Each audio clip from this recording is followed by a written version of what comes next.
Halo teman-teman semua, selamat datang kembali di channel Salsakia Bercerita, yang membahas berbagai hal, kisah serta sejarah dalam kemasan cerita bergambar. Dan pada video kali ini kita akan melanjutkan cerita tentang kisah sejarah berdirinya Kerajaan Majapahit. Raden Wijaya kemudian melanjutkan perjalanan ke Pulau Madura diantar sampai di daerah Rembang. Dalam Pararaton, Dusun Pandak tidak disebutkan, yang disebut adalah datar. Lempengan tembaga yang terdapat di Gunung Butak di daerah Mojokerto yang dikeluarkan oleh Raden Wijaya setelah menjadi Raja Majapahit terkenal dengan Piagam Kudadu. Sebagai ungkapan terima kasih Raden Wijaya kepada ketua Dusun Kudadu yang pernah menerimanya dengan ramah sebelum melanjutkan perjalanan ke Madura.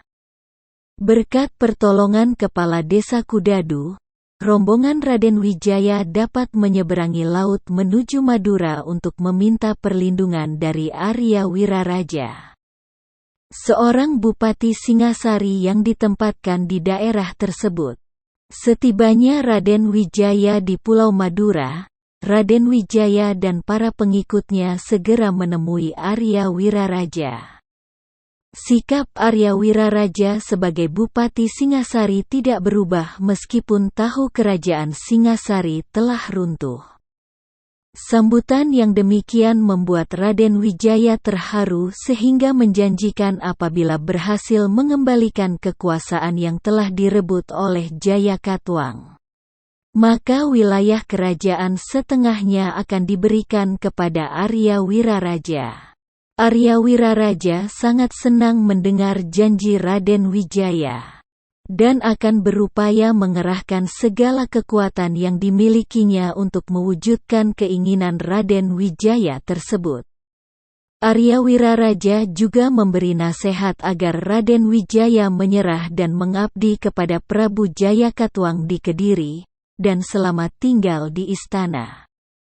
Raden Wijaya diminta menyelidiki sampai di mana kekuatan tentara Kediri. Setelah itu Raden Wijaya diminta mengajukan permohonan kepada Prabu Jayakatwang untuk membuka hutan dan tanah tandus di daerah Tarik, dan Arya Wiraraja akan mengirimkan orang-orang Madura untuk membantunya. Konon, buah maja ditemukan pada saat Raden Wijaya diizinkan membuka hutan Tarik. Demikianlah Arya Wiraraja kemudian mengirimkan utusan ke Kediri untuk menyampaikan bahwa Raden Wijaya menyerah dan bermaksud untuk mengabdi kepada Prabu Jayakatwang. Permohonan tersebut disetujui oleh Prabu Jayakatwang. Raden Wijaya kemudian berangkat ke Kediri dengan diantar oleh Arya Wiraraja. Sampai di daerah Terung dan Raden Wijaya kemudian dijemput oleh Patih Kediri yaitu Sagara Winotan dan Yangkung Angilo di daerah Jungbiru.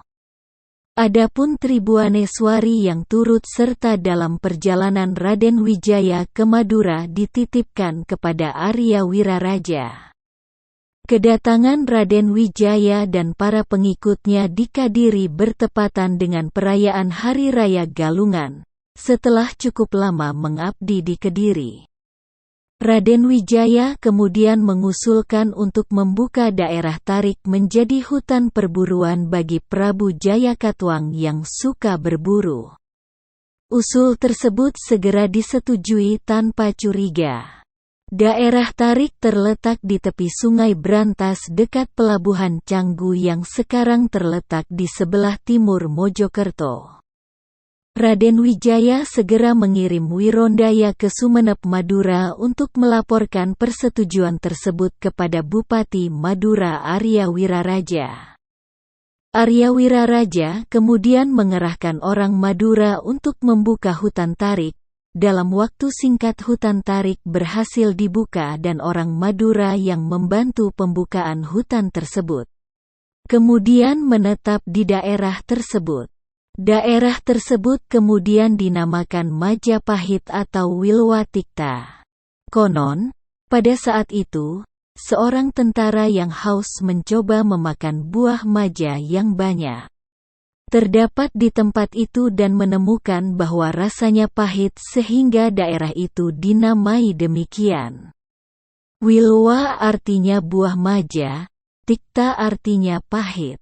Setelah hutan tarik berhasil dibuka, Raden Wijaya kemudian meminta izin kepada Prabu Jayakatwang untuk menengok daerah tersebut.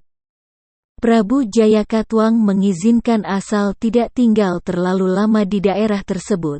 Demikianlah akhirnya Raden Wijaya berangkat bersama pengiringnya pada hari Mertamasa. Pada hari ke-7 Raden Wijaya akhirnya sampai di daerah Tarik dan tinggal di pesanggrahan yang terbuat dari bambu yang dikelilingi kolam. Panji Wijayakrama memberikan uraian yang sangat jelas tentang keberadaan daerah Majapahit sebagai berikut. Kota yang dibangun menghadap ke sungai yang besar yaitu Sungai Brantas yang mengalir dari Kediri sampai ke laut, sungai kecil yang mengalir dari selatan yaitu Kalimas yang pada zaman tersebut disebut Kali Kancana. Perahu dagang hilir mudik silih berganti dikemudikan oleh orang Madura. Orang Madura mengalir tak putus-putusnya ke Majapahit. Mereka menetap di Majapahit bagian utara yang dinamakan Wirashaba. Di sebelah tenggara kota adalah jembatan, daerah yang dibuka sebagian besar berupa sawah dan perkebunan yang ditanami bunga, pucang, pinang, kelapa dan pisang. Telah tersedia tahta dari batu putih tempat duduk Raden Wijaya yang dinamakan Wijilpindo yang artinya pintu kedua. Raden Wijaya pandai mengambil hati rakyat Majapahit yang baru saja menetap di daerah Tarik. Orang-orang dari Daha dan Tumapel kemudian banyak yang menetap di daerah Majapahit.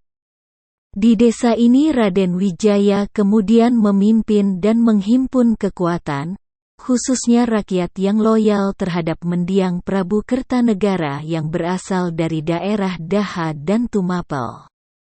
Arya Wiraraja sendiri menyiapkan pasukannya di Madura untuk membantu Raden Wijaya bila saatnya diperlukan. Rupanya ia pun kurang menyukai Raja Jayakatwang. Banyak kapuk dan mahisa pawagal yang diutus oleh Raden Wijaya ke Sumenep Madura telah sampai.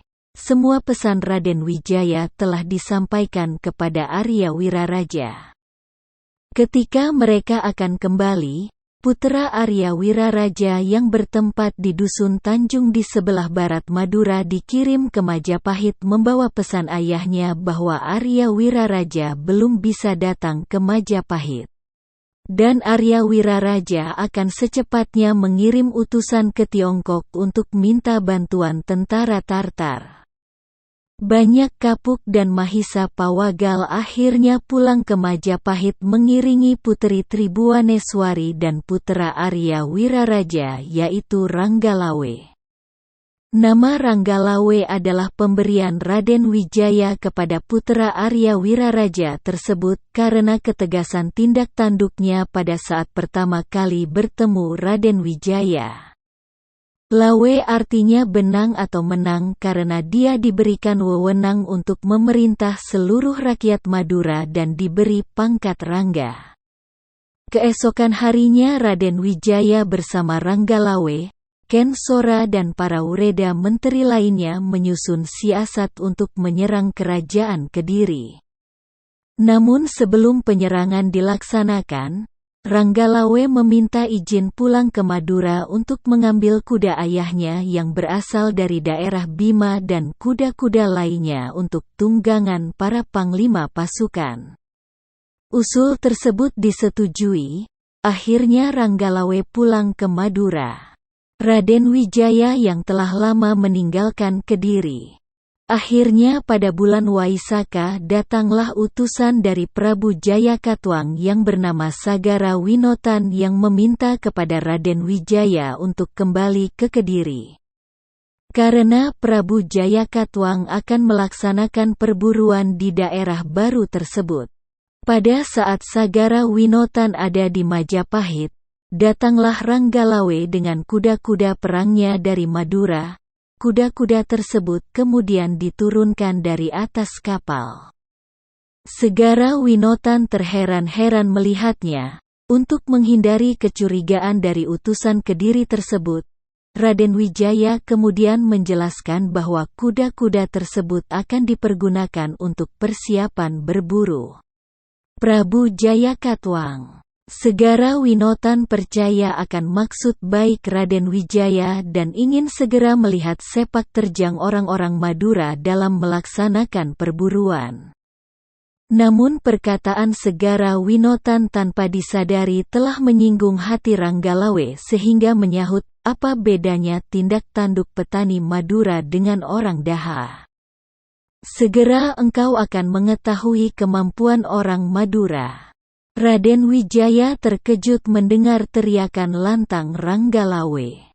Kalau hal tersebut dibiarkan, maka akan terjadi perselisihan di antara kedua orang tersebut dan apa yang telah dirahasiakan selama ini akan terbongkar. Untuk menenangkan suasana, Ken Sora kemudian mengajak Ranggalawe untuk mengawasi penurunan kuda-kuda dari kapal. Sagara Winotan yang terkejut dengan teriakan Ranggalawe segera menanyakan siapakah gerangan orang tersebut. Raden Wijaya menjelaskan bahwa orang tersebut adalah kemenakan Ken Sora dari Tanjung sebelah barat Madura. Ucapannya kasar karena dia adalah petani bentil, karena itu janganlah terlalu diambil hati. Sagara Winotan kemudian kembali ke Daha. Kuda yang dibawa oleh Ranggalawe dari Madura berjumlah 27 ekor. Kemudian dibagikan kepada para pemimpin pasukan.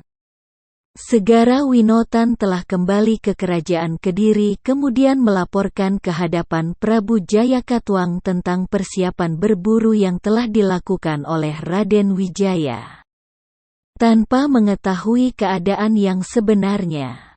Maklumlah selama di daerah Tarik, Sagara Winotan hanya diterima di daerah Warasaba dan tidak diberi kesempatan untuk melihat keadaan kota.